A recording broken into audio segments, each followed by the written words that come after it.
You want to know the truth? I'll tell you the truth. The United States is losing the war on Iran.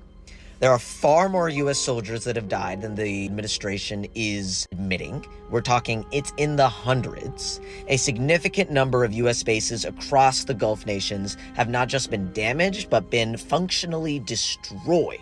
Israel and our US bases, all of our bases have been destroyed. Our harbor installations are destroyed. We're actually having to fall back on India and Indian ports, which are less than ideal. That's what the Navy says. And I think Iran, much to our disappointment, is faring very, very well. America's radar capacity has been severely hampered. A lot of America's weapons are being wasted on paintings on the ground. And generally speaking, and most importantly, we're on track to completely lose this war. And this loss will not only mean the end of the current administration, it's going to mean the end of the United States empire, it's going to mean the end of the United States, and it's going to mean the end of Israel.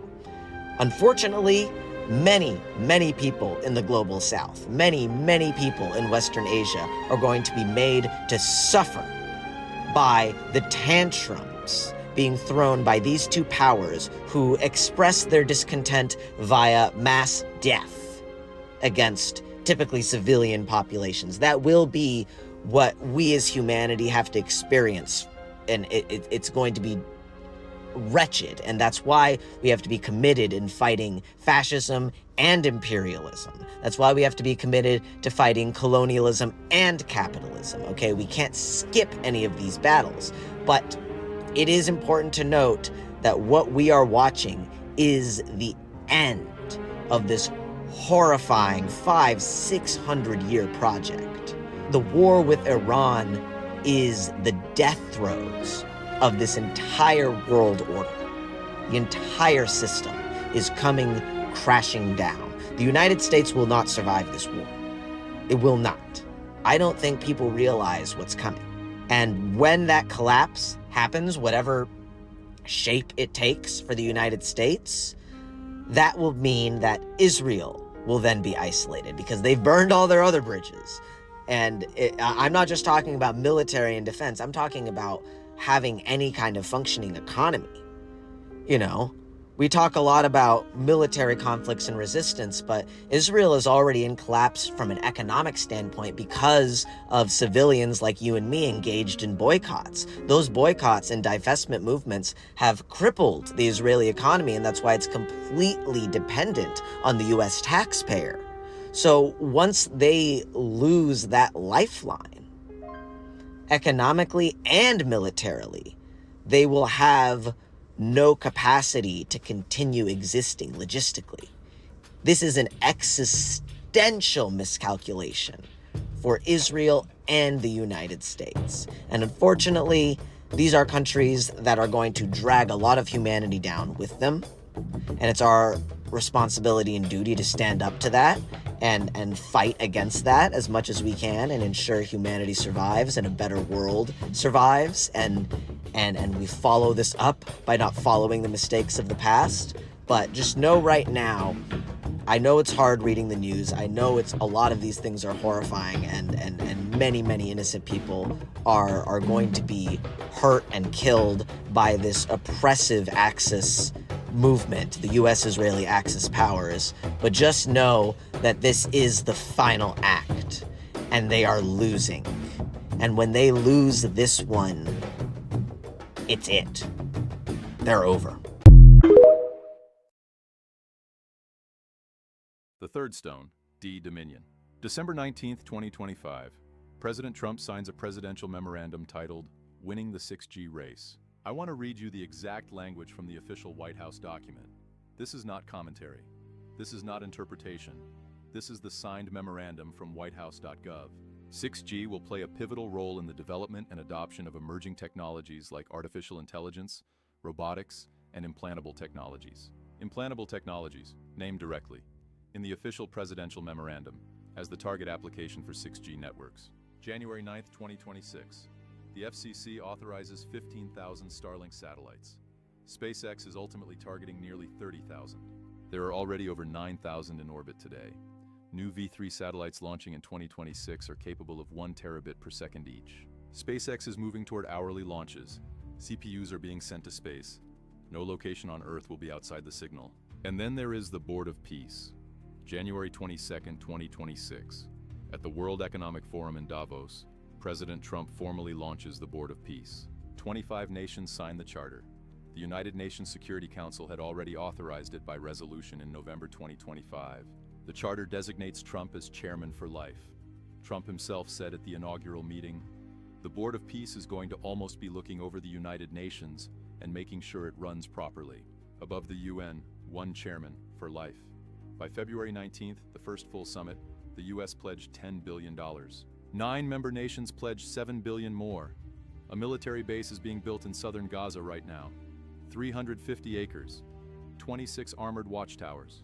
And there is a ghost detention network inside the United States, a $55 billion Navy contract repurposed by DHS, with facilities designed for 10,000 people each. Satellite coverage everywhere, 6G for implantables, an international governance structure above the UN, and a detention infrastructure already funded and waiting. That is dominion. Daniel chapter 11 verse 39, "And he shall cause them to rule over many, and shall divide the land for gain." On February 19, 2026, Jared Kushner presented a color-coded master plan for Gaza.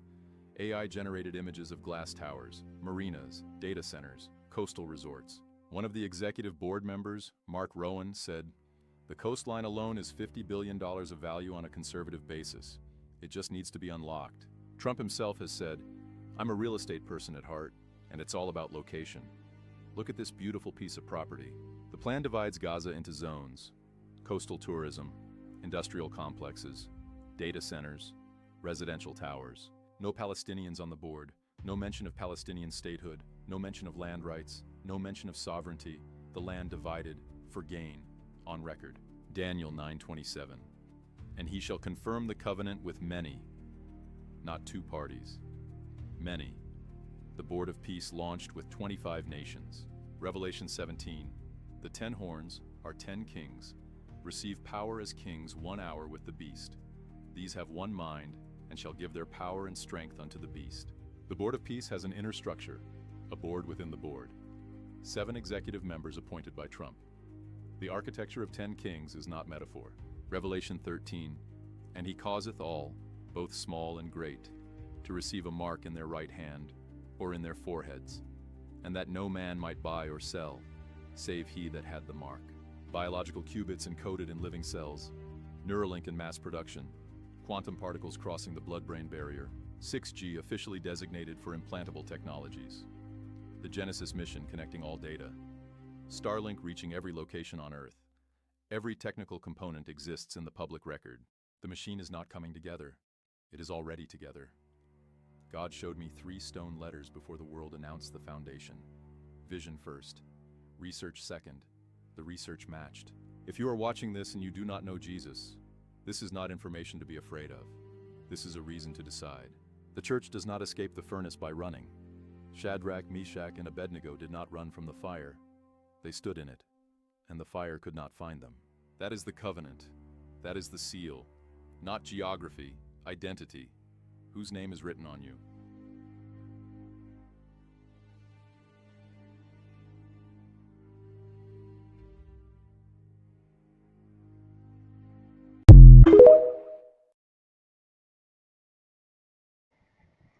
Good afternoon, friends. I want to talk to you real quickly today about 4 issues pertaining to the war in Iran. The first thing everybody must know is that this was not a war of necessity, but a war of choice. This was not a war that was started to deter a preemptive attack. That is not the case. This war was planned over 2.5 decades ago. In fact, shortly after 9/11, approximately 2 weeks, the plan came up to do regime change in 7 countries around the Middle East and North Africa. 6 of those countries have had regime change. The only one that hasn't is Iran. The 6 were Iraq, Somalia, Sudan, Syria, Lebanon, Libya. Those have already had regime change, and those countries are failing countries. They're a complete debacle. But this is by design. So I want to make sure you understand that this was not a war of choice. It was a deliberate act of aggression for a nefarious agenda. Number 2, You have to understand that there is a deliberate attempt to destroy our economy, to collapse the economy in order for them to bring in a new central bank digital currency in order to facilitate the New World Order. So to do that, they have to collapse the economy. Our economy right now is at $38 trillion in debt. We are adding another $1 trillion every 5 months. And the wars in Iraq and Afghanistan added about $8 trillion. Now, this war in Iran is already costing us billions a day, and it's going to get up to the trillions in no time. It's also going to escalate. There's almost a certainty there's going to be boots on the ground. Iran is not Iraq or Afghanistan. It's significantly bigger and it's significantly more dangerous, and there's going to be a lot of blood and a lot of unfortunate treasure wasted in order to push this evil agenda. Thirdly, I think it's important to know that, and this is my biggest concern, there's almost certainly going to be a false flag operation in order to justify what they're doing in Iran today. So anticipate another attack like 9/11, anticipate another attack on our electrical grid system, anticipate another pandemic, which will be blamed on Iran and justify why we're over there. It's going to be a lie. I assure you this. 9/11 was an inside job, and it was designed to create chaos, get us into fighting wars against Muslims, just like they're doing now, and also to get more control. Think of the Patriot Act, what control that gave our government. They were now allowed to spy on us at will, anytime, any place. And that is exactly what they did. Look at what happened with COVID, another inside job. They used a bioweapon and injected billions of people around the world, and today we have lost over 50 million because of that lethal jab. So it gives them significant control out of the chaos. They can do things you can't do normally. Lastly, I think it's important to know that this call to war was not only planned 2.5 decades ago, but was told to us in September of 2025 when Hegseth and Trump went down to Quantico and told the senior ranking members of the military, get ready, we're going to war. First, against any American that does not support this agenda of this tyrannical administration, and secondly, against any country that doesn't support the New World Order. It was very clear that the first target was the American people, the patriots they consider a threat, people like us who love God, family, country, and the Constitution, and do not support tyranny. And that was their goal. It was the first one, and then of course any nation getting in the way of the New World Order. It's important to know that Pam Bondi has a list of people that she considers a domestic terrorist. Domestic terrorists aren't what you think. Domestic terrorists are anybody that doesn't support their agenda. The patriots that love God, family, country, and the Constitution.